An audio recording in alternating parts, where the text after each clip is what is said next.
Hello viewers, shortcut দাতা চ্যানেলের পক্ষ থেকে আবারও আপনাদের সবাইকে স্বাগতম। এর আগে আমরা রিবন ওভারভিউ সম্পর্কে দেখেছি।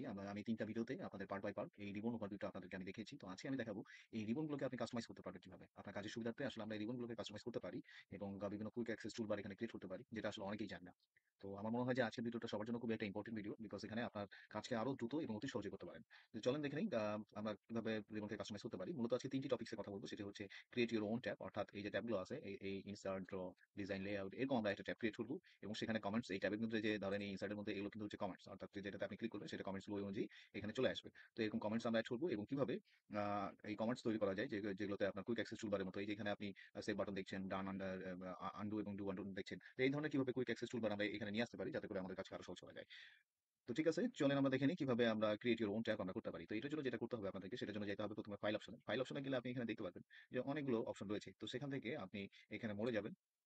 মরে গেলে দেখবেন যে এই যে অপশন বাটনটা আছে এটা ডিপেন্ডস করে আপনি কোন ধরনের মাইক্রোসফট উইন্ডোজ ব্যবহার করছেন। তো আমি মাইক্রোসফট ওয়ার্ডের যে ভার্সনটা ব্যবহার করছি সেটা সম্ভবত 2019। দ্যাটস ওয়াই আমাকে এখানে মোরে অপশন দিয়ে এখানে অপশন বের করতে হচ্ছে। অনেকেরই ডিরেক্টলি অপশন চলে আসবে। সে ফর এমএস ওয়ার্ড 2016 যেটা আছে সেটা ডিরেক্টলি এখানে চলে আসে। তো যাই হোক, আপনি এখানে অপশনে চলে যাবেন এবং অপশনে চলে আসার পর দেখেন আপনার রিবন ইয়াতে চলে আসছে।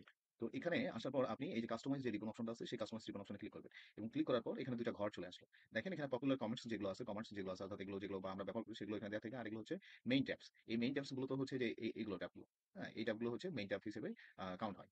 তো আমরা সেখান থেকে আমরা যদি একটা ট্যাব বানাতে চাই, ধরেন আমরা এখানে এই ট্যাব থেকে আমরা নতুন একটা আমাদের এরকম ইনসার্ট, ড্র, ডিজাইনের মতো একটা ট্যাব বানাতে হবে। সেখানে আমাদের যেটা করতে হবে যে এই ট্যাবের মধ্য দিয়ে আমরা একটা নিউ ট্যাব ওপেন করবো। ধরেন এখানে আপনি নিউ ট্যাবে ক্লিক করবেন, তাহলে আমার এই যে নিউ ট্যাব তৈরি হয়ে গেল এবং নিউ ট্যাবের আগে আপনি একটা নাম দেন। ধরেন আমি নিউ ট্যাবের নাম দিলাম মাই ট্যাব।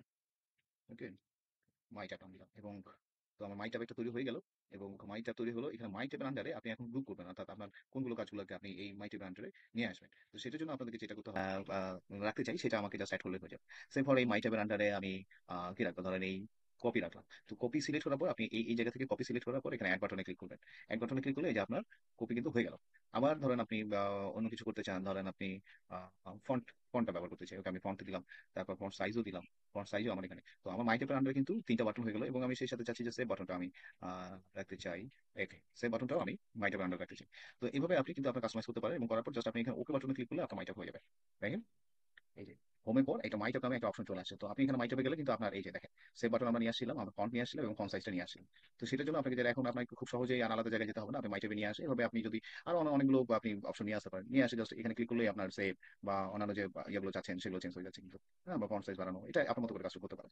ওকে, আমরা দেখলাম যে আপনি কিভাবে আসলে ওন ক্রিয়েট ওন টাইম করতে পারেন এবং সেগুলোকে আপনি কিভাবে কমেন্টস করতে পারেন, অর্থাৎ এই কমেন্টস গুলো নিয়ে আসা কন্টেন্ট, এগুলোকে আমরা কমেন্টস বলছি। অ্যাড কমেন্টস টু ট্যাব, অর্থাৎ এই ট্যাবের আন্ডারে এই কমেন্টস গুলো আমরা অ্যাড করব।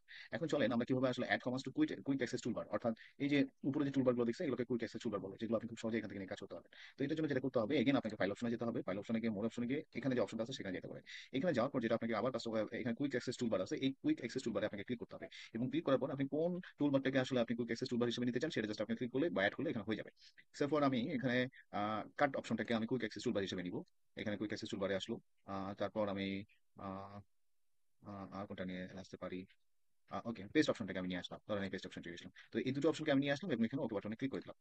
তো এখন দেখেন এই যে উপর দেখতেছেন এই যে কেচির মতো, এটা কিন্তু আমার কাট অপশনটা যেটা আগে ছিল না। এবং সেই সাথে এখানে কিন্তু আমার এই পেস্ট অপশনটা চলে আসলো, এই দেখেন লেফট পেস্ট, যেগুলো আগে আসলে ছিল না। তো এভাবে আমি খুব সহজে কিন্তু এই যে দেখুন এখন আমি এটা সিলেক্ট করা আছে, এই টেক্সট আমি এখন সিলেক্ট করলাম। তো এই যে কাট অপশনে ক্লিক করলে আমার জিনিসটাকে কাট হয়ে গেল। আবার যদি আমি এখানে পেস্ট অপশনে ক্লিক করি তো পেস্ট করলে পেস্ট হয়ে গেল। তো এইভাবে আপনি কুইক অ্যাক্সেস টুলবার ইউজ করে কিন্তু আপনার কাছে আরো দ্রুত এবং সহজ করে ফেলতে পারেন। তো এভাবেই ভিউয়ার্স আপনারা আপনাদের রিমোটকে কাস্টমাইজ করে এই ধরনের কাজগুলো করতে পারেন এবং কাজকে আপনার দ্রুত গতিতে শেষ করতে পারেন। তো থ্যাংক ইউ, শর্টকাট দাদা চ্যানেলের সাথে থাকবেন। আমি ভবিষ্যতে এরকম আরো সুন্দর সুন্দর ভিডিও দেওয়ার চেষ্টা করবো। Thank you.